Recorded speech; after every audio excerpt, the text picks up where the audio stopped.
Good afternoon. Welcome to Star King Unitarian Universalist Church, either here in the room or on Zoom. We're so glad you're here. I'm Ben Ogilvie. I use she or they pronouns, and I welcome you on behalf of the church and our Peace and Justice Action Team. We're excited to host this event with the UU Justice Ministry of California, JMCA for short. It's my honor to introduce Antoinette Scully, who is the managing director of JMCA. Antoinette's involvement in climate justice is wide and deep. In addition to their work with JMCA, they're on the national staff of the UU Women's Federation and represent the Women's Federation in the UU Climate Justice Coalition. They also took an active part in the Line 3 protest. Antoinette, thank you so much for having JMCA sponsor this event. Over to you. Thank you so much for having me. I'm so glad to be here with all of you, both in person and online. I'll say my name again. My name is Antoinette. My pronouns are they and them. I'll give my visual description as a dark-skinned, Black femme presenting person with shoulder-length locks, rainbow-colored earrings, and a plethora of images and words and signs behind me here on my desk and office. I've been with JMCA for about a year or so now, and climate justice is one of 4 principal areas that we focus on, and including reproductive justice, immigrant rights, and queer rights. I didn't want to take up too much time, but I did want to start with a chalice lighting. And this is by Deanna Vandeveer. She's a good friend of mine and a wonderful UU minister. She works for the College of Social Justice at the UU Service Committee. And her words, as we light this chalice, is a symbol of our faith alive in the world, naming our vision of collective liberation and daring to remember each other to beloved community.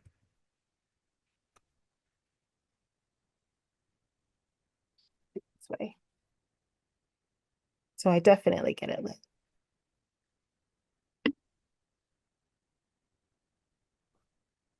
And my task here is also to introduce our guest speakers. First is Laura Nish, is the Executive Director of 350 Bay Area and the 350 Bay Area Action.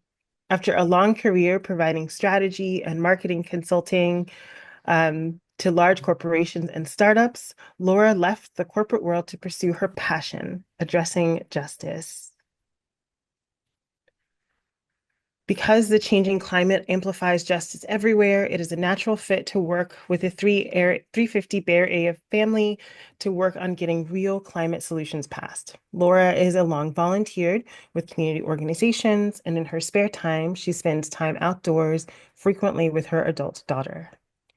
I also have Valerie Ventry Hutton, who co-chairs the 350 Bay Area End Fossil Fuel Legislation Action Team with Jennifer Coney, and volunteers with a number of climate and citizen justice organizations.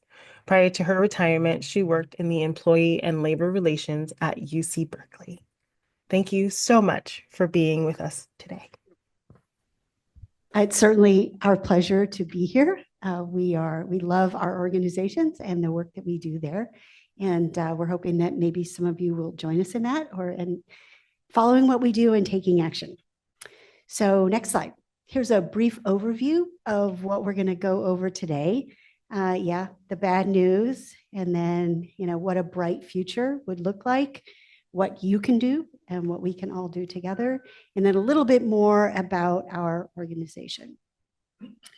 So just to get everybody grounded, next slide. Our mission is to build this grassroots network, which is you and us and all of us together, so that we can really eliminate carbon pollution and provide this just future that we're all working for. Next slide. All right, well, you've probably all seen this. I don't think I'm trying to convince anybody here, whether in this room or out in the world on Zoom. We are in a pickle. Things are not good.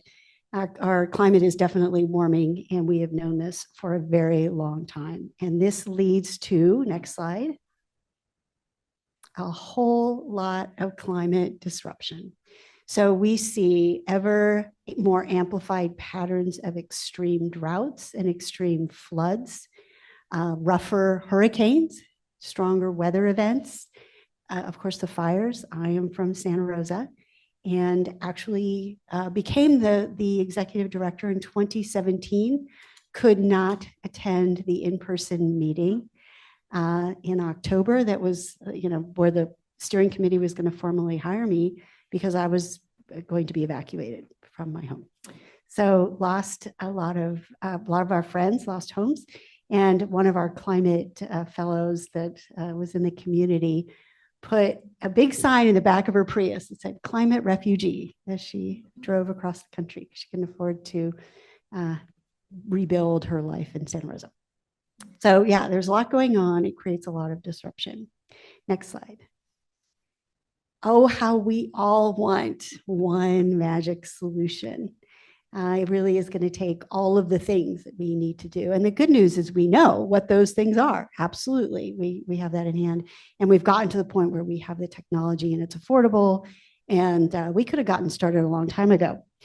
So just to briefly go through this list, don't yell at me because some people get very attached to some of these solutions. But carbon capture is a false solution. We've never managed to make it work. It's dangerous, and Valerie is an expert in this area. Pipelines to move carbon dioxide around are dangerous because one thing we know for sure, even more than climate change, is that pipelines leak every day, every week, with sometimes catastrophic consequences. So this is an industry-driven talking point, carbon capture. They want to keep burning stuff. We have to stop burning stuff. Hydrogen, oh my goodness, there are so many people that are just on the hydrogen bandwagon and they think it's going to solve all of our problems across the board. And there are definitely areas where we can replace dirty hydrogen manufacturing with green hydrogen manufacturing for things like fertilizers and other industrial processes for hydrogen that's already in our economy that we're using. But as a broad solution, it is not going to help simply because of physics. You can't argue with physics. Well, you can, but physics will win. So anyway, so I could talk about hydrogen for an hour and a half, but I will spare you.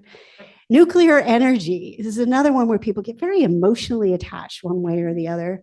And as an organization, we remain neutral just because there's no reason to weigh in on it in California until they brought Diablo Canyon back to life. We were against that because of that plant in that place. So we can argue that all day long, but I'll tell you, in the United States, we cannot build nuclear energy. We are failing. We have left ratepayers holding billions of dollars for building nuclear power plants that never came online. And they are taking decades and decades to build. That we don't have time for that. So carbon fee and dividend, this is a big citizens climate lobby effort. And in theory and in the environmental policy graduate level classes across the nation, it's a brilliant strategy. It's a political non-starter, and there are a lot of problems with how that rolls out. So it is not a magic bullet, probably because it's probably never going to happen. But making high carbon purchases more expensive does reduce the amount of high carbon products people use. So don't get me wrong. I understand how the math works there. All right, so next slide. Why is this happening? We have known that this is a problem for like 100 years. And I'll tell you something, a lot of that initial research 60 years ago came out of the fossil fuel companies. And what did they do? They started to lie.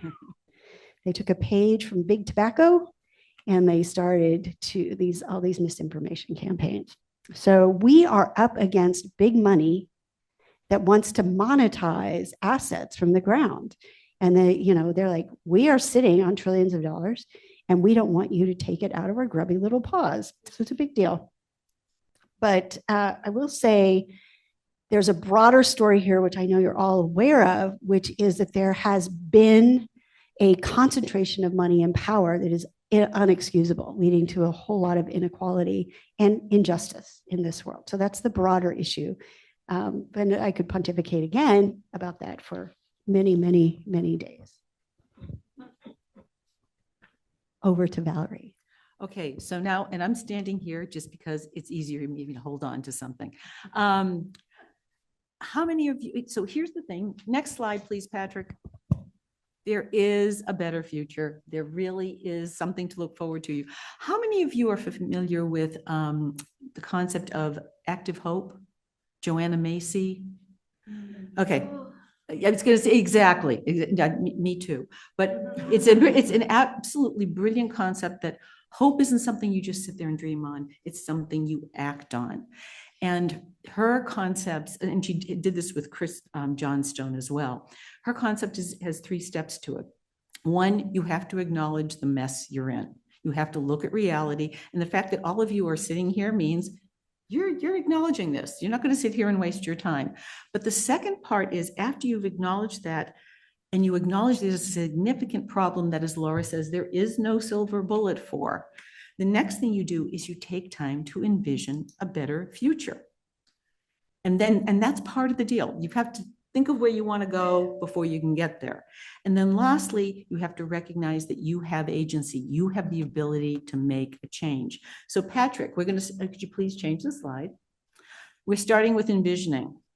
So your job now, this is one vision. All of you will have your own, but envision a place that's vibrant, quiet, makes space for people, plants, all living beings. This is not AI. This is actually a real place in Barcelona. And it's called, I have to read this, it's called a superblock, where traffic has been rerouted to prioritize people, community, and active mobility.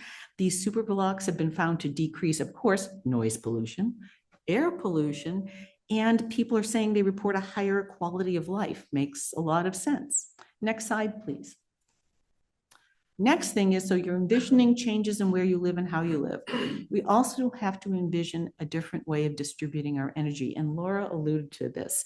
Currently, our grids are actually based on the original notion, I think that it was Thomas Edison came up with, which everything was centralized in one place and everything came out centrally, and they're huge farms of energy. And in our case, even though California is making great strides, the energy is still pretty dirty, the fossil fuel energy we're using.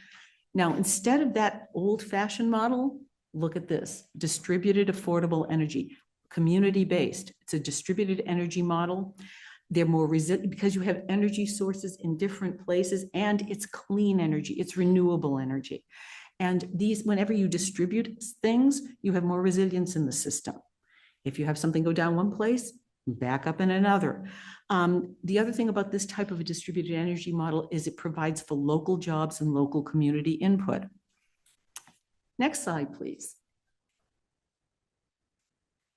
So finally, we're looking at this, which is the other part of the solution is we need to make sure to maintain and restore the natural ability of our Earth to, frankly, get rid of all the carbon and all the bad stuff. How's that? Nice, simple way of putting it? All the bad stuff.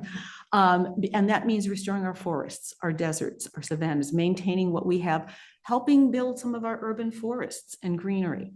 And so if we do this, what you're going to end up with is a world with cleaner air, water, soil, healthier people, healthier plants, just a healthier place overall.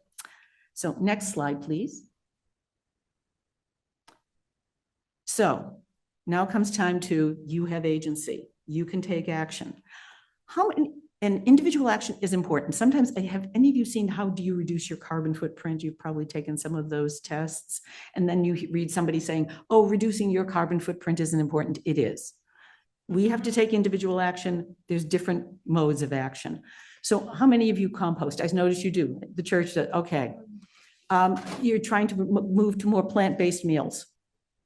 That's a tough one for me, but I love plants. You walk more. You may own a hybrid or an electric vehicle. So there are important to do individual action because it leads to changing the culture. And culture change is critical for the next step, which is then you take collective action. And that's where, next slide, please. It's tough to go it alone. This is one of Laura's favorite slides.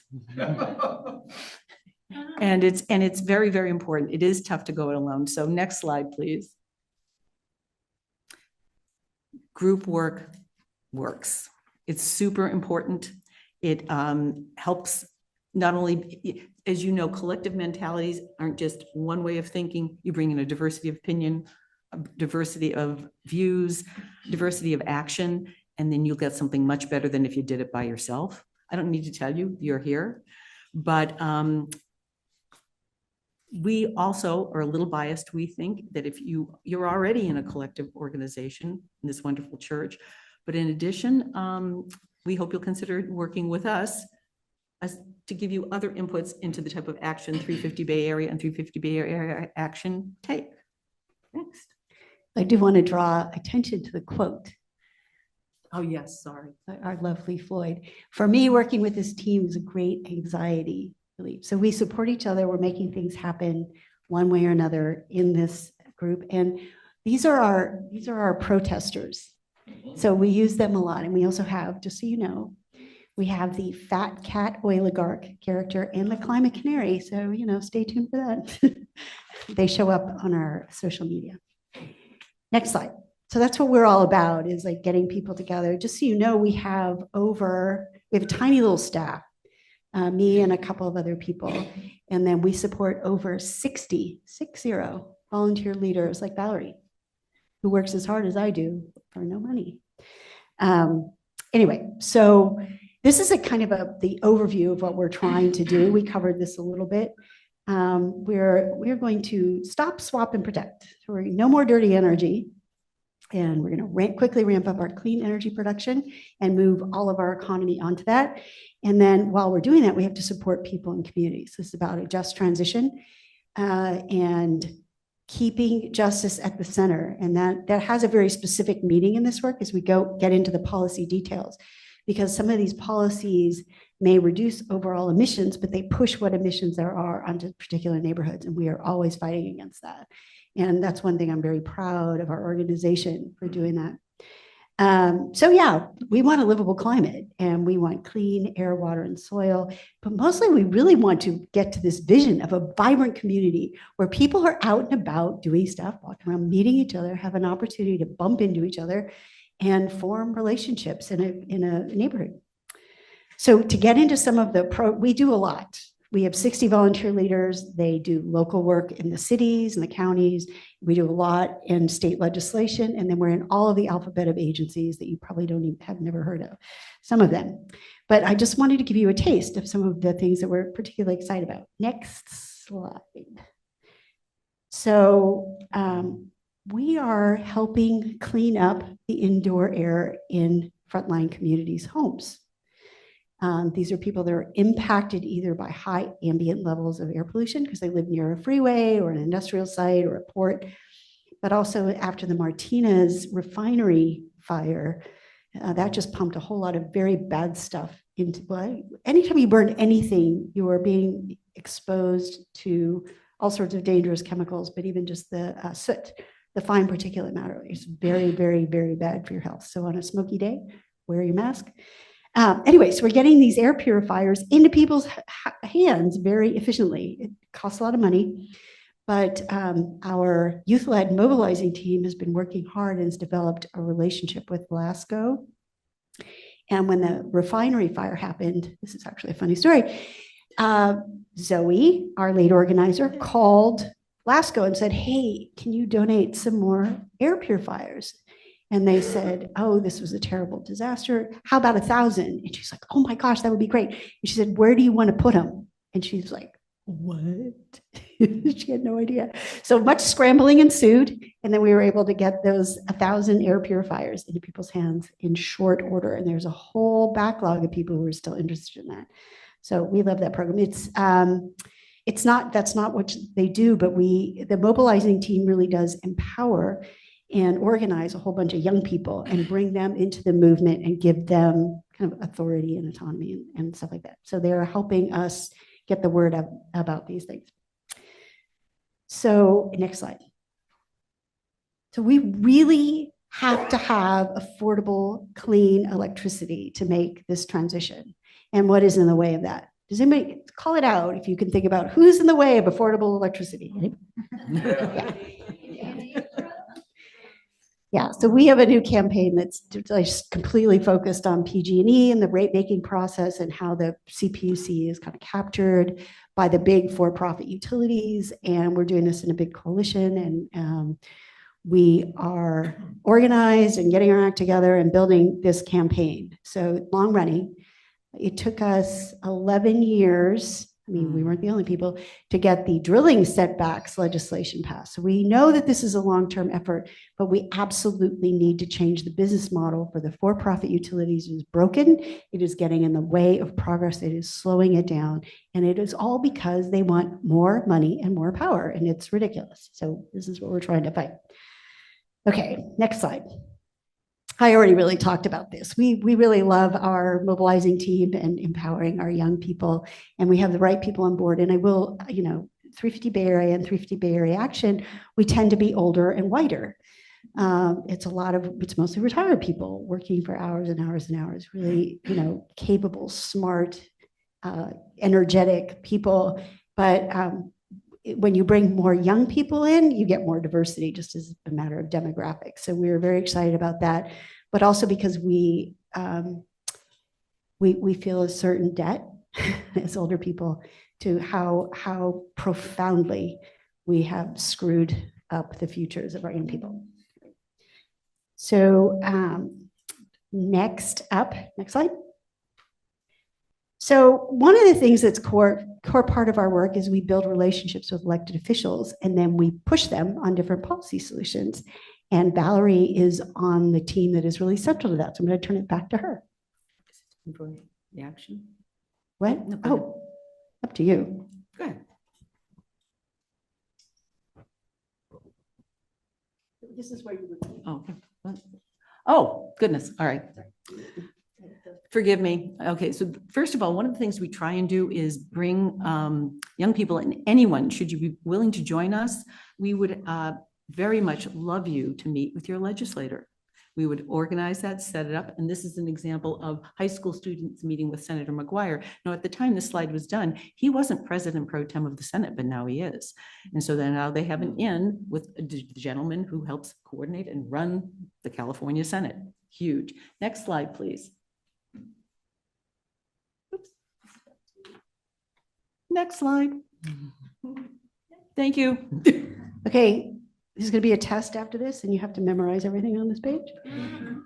Yeah, so our organization is complicated. I kind of tip to that. So we have a straight up nonprofit, more education side where we really dig in on policy, and we're in the Energy Commission and the Air Resources Board and the Public Utilities Commission and CalGEM and forgetting like 10 of them. So we're in there doing the deep policy work on the 350 Bay Area side, and we share our common goals, which we've talked about a lot already, which is, clean energy, clean and just transportation. These things add up to cleaner air, and then clean buildings.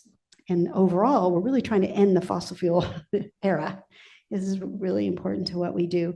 So on the 350 Bay Area Action side, it's more of a lobbying organization. So it's the kind of nonprofit where you don't get the tax deduction like Sierra Club. And that's where we do our state legislative work. And we now have an amazing electoral team that has popped up and really grown in strength over the last 5 years. And we always need people in cities and at the county level who understand the political landscapes there to weigh in and help us with that process. So that's a really impactful way to get involved, obviously seasonal. But I got a call before the last election season from two congressional candidates in Silicon Valley. And they said, we really want to meet with you because we want your endorsement. And I thought, you do? That's so awesome. So we are well known. We are very careful with our endorsements. We have a pretty rigorous process, and it is making a difference to the candidates, and that's where we want to be. Okay, next slide. Okay. How many of you have a cell phone with you? Oh, good. Okay, so we actually have an action. And also the other question is, How many folks here know their state senator? You do, okay. And if you, no, not personally. No, just the name. I can't tell you how many people don't even know the name. So congratulations. We are going to, oh, good. Yes, please take a picture. We're going to ask, I'm going to give you some background on a bill, and we would very much appreciate it if you would call your state senator and ask them to support this bill. But let me give you obviously some information first. Anybody here, most people here in Senator Wahab's district? Anybody here in Grayson's district? Then don't worry, but there is if you see up there, there is a site you can go to if you don't know who your senator is. So, excuse me, just roughly, Wahab is Hayward and south, and Grayson is north. So Castro Valley, unincorporated areas, probably San Leandro, et cetera, right? Thank you, Ben. Yeah. So let me give you some background on the bill, and then we'll ask you to call your senator if you feel comfortable about, because you agree with the notion. There's a bill in front of the state legislature now. This bill, as Laura says, a number of our bills are in play for a long time. We don't do this for the short game. It can take multiple years for a bill. What happens is a bill will die. It will then get reintroduced, and you learn from what has transpired before. It's a bill called the Polluters Pay Climate Superfund Act. Or have any of you heard of that at all? Okay, if you have heard of it, I've heard of one. New York and Vermont have passed similar legislation. And what this type of legislation does, it's based in concept on the federal Superfund law. So there's established legal precedent for it. It's not pie in the sky. But it basically shifts the responsibility of paying for climate damages to where it belongs, to the polluters, the original polluters themselves. And in this case, they're targeting fossil fuel companies. So any group that through its extraction and production and product line has contributed to the California climate crisis and the climate in the world, but we can only look at businesses that have done work in California. And these are the biggest polluters they're looking at. They're talking about any polluter that has emitted like over 1 billion tons of CO2 equivalent from 1990 to 2024. So they're looking at the really big guys. And what they would do is do a study, identify who the biggest polluters were during that period. They would do another study assessing the cost of damages that climate-induced damages have done to California. And then they would charge the biggest polluters proportionally to how much impact they've had. There are a lot of questions people might have about such a bill. I have some cheat sheets here. I can send you information if you're interested or refer you to places. The bill, there are two bills, one in the state assembly and one in the state Senate. This one is focused on the one in the Senate. They're identical bills, but the Senate bill's moving forward faster. Senator Wahab is key because Senator Wahab is not only on the Judiciary Committee that will hear the bill, she's also on Appropriations, which is an incredibly powerful committee.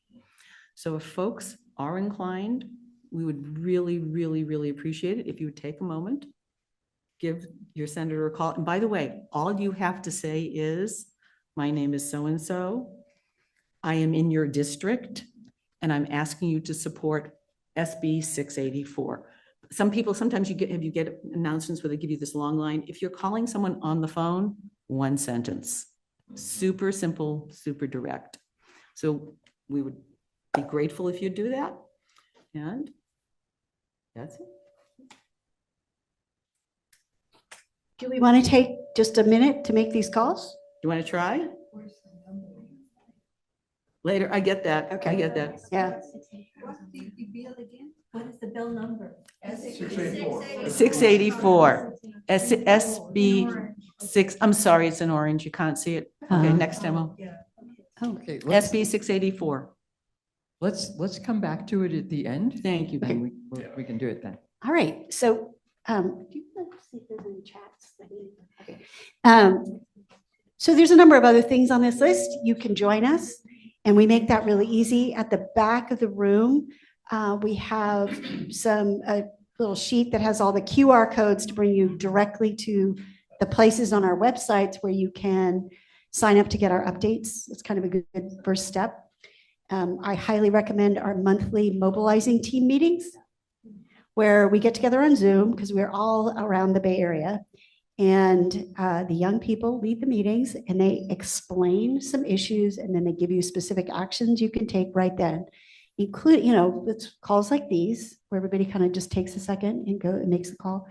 Couple petitions. Petitions don't do much unless they get hundreds and hundreds and thousands and millions of names, but sometimes we can get there. And then also surprisingly easy to write a letter to the editor if you have the talking points. So we have a good letter to the editor team, and then we do some letters to the editor in those action team meetings. But it's fun because you can see the younger people in action, and it's very energizing and hopeful. And then that's a good way to kind of learn about the issues that are involved and the people in our organization kind of one step at a time. So that's pretty much it. Do you have any questions? We're checking to see if there are any questions in chat. We can answer questions about state legislation and the polluters pay bill and other key legislation. And I want to thank Stephanie. She put in the link for finding your rep, which if you literally type in on Google state legislator, it'll pull up these sites. It will allow you to find your state representatives. And Heather McLeod said that they had called up at one of the the First Unitarian in Oakland. They did calls to their senator to help. Excellent, So yeah. thank you. Yeah. Oh, Yes, he's phoning. okay. So super easy. You don't have to get a PhD in this stuff, and you Which don't is have good. to, present any kind of dissertation. You say, this is me, I'm from here, and I want the elected official to vote this way on this bill. Thank you. That's all I care about. All right. Thank you very So much. I think we're turning it back to Antoinette. Yes. Oh, you had a question? Oh, On your air purifiers, do you have one that you recommend? Because you said you distribute air purifiers and I just wondered what kind. yeah. Well, there's that's a really, we like the Lasco because they like us, and their filter replacements are inexpensive. The other program that we love is the box fan air filter approach, where you buy yourself a 24-inch box fan and you attach a 24-inch HEPA furnace filter to it. And I recommend having one. I have BLU air filters in my house, and I have Medify because that's what we used. We did a big pilot project for very low income families, and that was fabulous, by the way. The Medify air filter replacements last a long time, but they're so expensive. It's crazy. So when there's a very high smoke event, which has happened way too much in Santa Rosa, I schlep out my box fan filter and I put a HEPA on it, and you can see how much good it does. So the problem with those, I like those for the high smoke or the high impact days, whatever those are looking like for you. But they're kind of loud. It is a little disruptive. So I wish I had better advice. The Medifys are great, but they're expensive. And blue seems to be okay, but again, so Google it. I don't have any magic answers.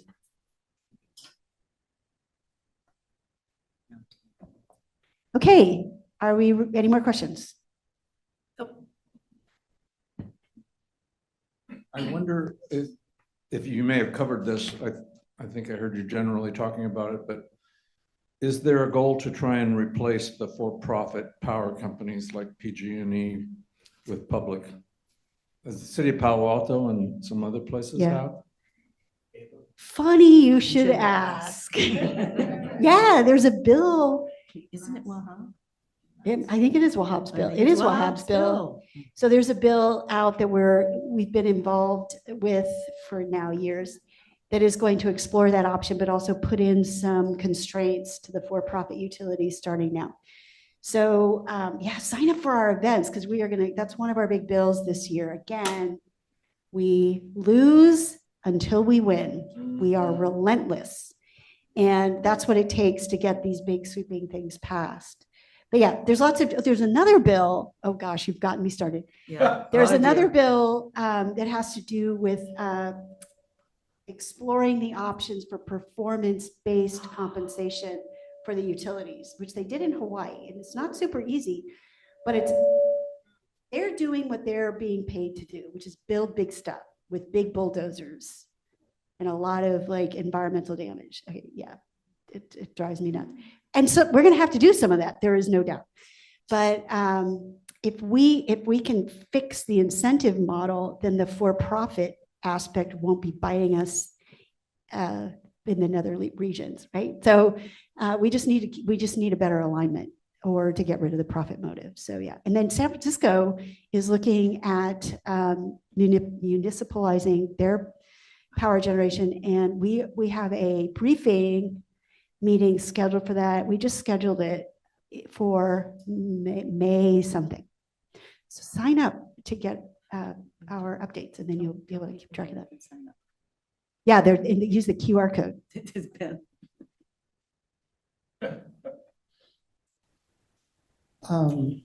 Currently, there's negotiations going on between the Refinery Workers Union and environmental justice groups for the shutdown of the 4 remaining refineries in the Carquinez Strait area. And I'm wondering, the idea is to ensure a just transition for workers. And I'm wondering if you're involved in that.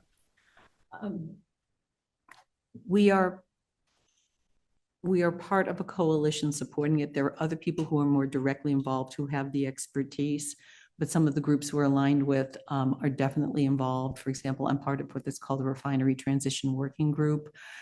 I look at legislation, but some of the people on that are labor leaders and also the green affiliation. So yes, we try and keep abreast of that. And there's also the really good report that just came out with the Contra Costa, the Just Transition Contra Costa analysis. Yes. Thank you.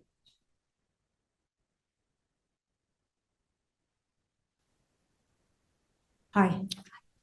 Is this working? Yes. Okay, good.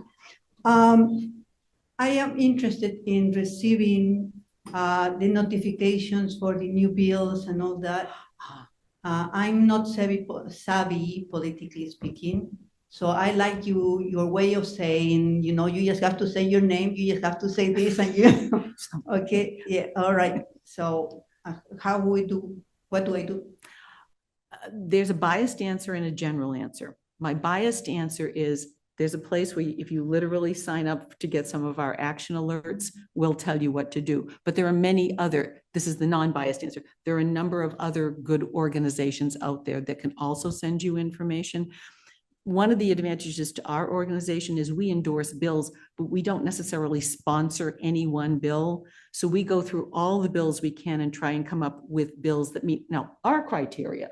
And there are other organizations have different criteria. So our criteria in looking at bills are going to be social justice, climate justice. What else am I missing here, Laura?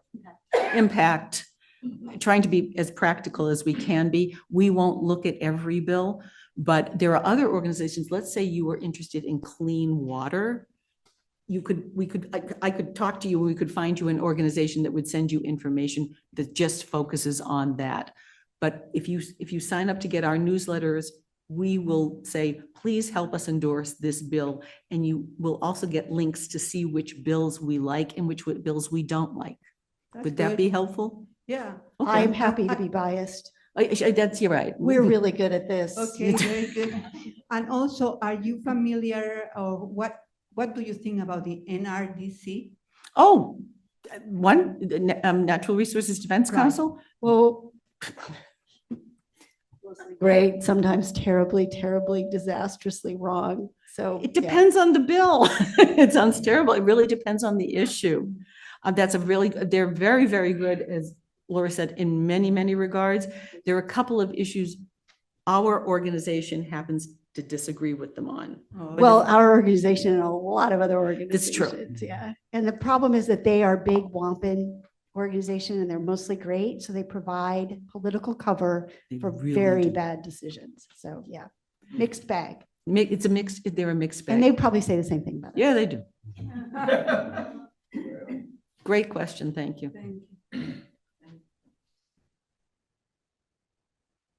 Is there anybody online who would like to ask a question? Let me see, wait. I don't do imagine this you to- can unmute. Patrick, let's take the slide down for now. When we've wrapped up and had our chalice extinguishing, then we'll bring the slide back for people who want to make the phone calls. Great. Okay. So I think we are wrapped up for us. We will do be- have a few questions in the Zoom chat, actually. Okay. Could you read them to us? Because we Yes. lost track. We're sorry. Yes, the Patrick. first one is from Heather McLeod, and she asks, I'm on First Unitarian Oakland Earth Justice Team. Which church are other people from? Oh, Star King. Star King, Yeah. Mostly Star King, but online. the other you know? people on the chat could. yeah, if you're on Zoom, can you put your location in the chat?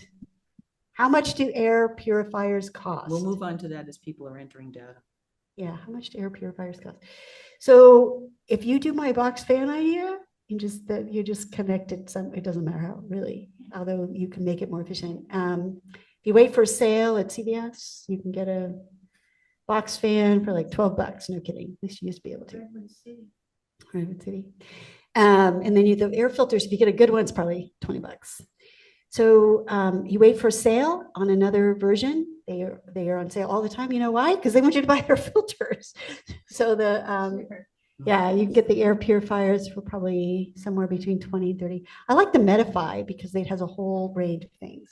One of the other churches is the Oh, yeah. Unitarian Universalist Fellowship of Redwood City. Hi, Redwood City. I know a lot of people at that church. Strangely. Okay, Oh, Star King. Oh, Davis. somebody's moving to Davis. Oh, doing- University, okay. Okay. All right, we love Davis, by the way. Enjoy. Antoinette. Okay, Thank you. thank you so much. We'll turn it over to Antoinette for.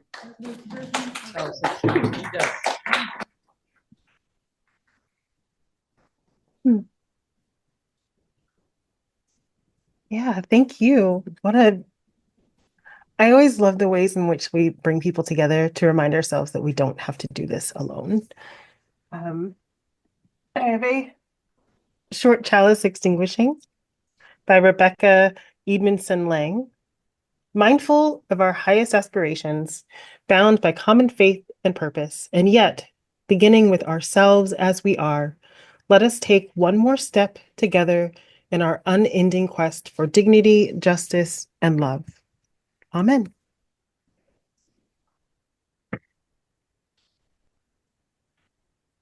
If you registered for this event, all of the links will be sent to you. The recording will be sent to you.